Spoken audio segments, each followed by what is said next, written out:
Salah sebut huruf ini di dalam surah Al-Fatihah boleh menyebabkan surah Al-Fatihah kita rosak. Bayangkan dalam solat kita bawa surah Al-Fatihah dan surah Al-Fatihah kita rosak. Apakah akibatnya? Ini cerita bertahun-tahun punya solat ni. Jadi saya nak tegur, saya nak nasihat. Sama-sama kita belajar macam mana nak sebut huruf ini dengan betul. Huruf yang saya maksudkan adalah huruf di atas ini. Huruf zal. Okey? Nampak tak saya sebut macam mana? Kita cuba tengok kalimah yang ini dan kita cuba sebut dia. Az. Nampak tak placing lidah saya dekat mana? Kita kena keluarkan lidah sikit, placing dekat gigi rabbit kita tu, tuan-tuan. Jangan ditelan lidah itu, jangan sebut az.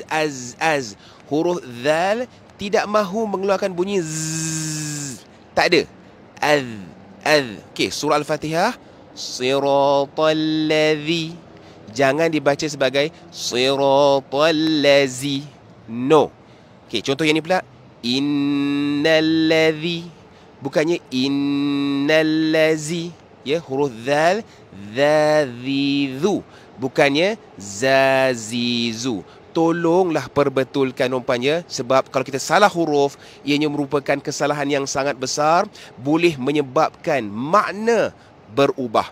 Jangan ditukar-tukar. Ingat, za, bukannya za. Anda belajar soal ini, kalau ia komen, Alhamdulillah.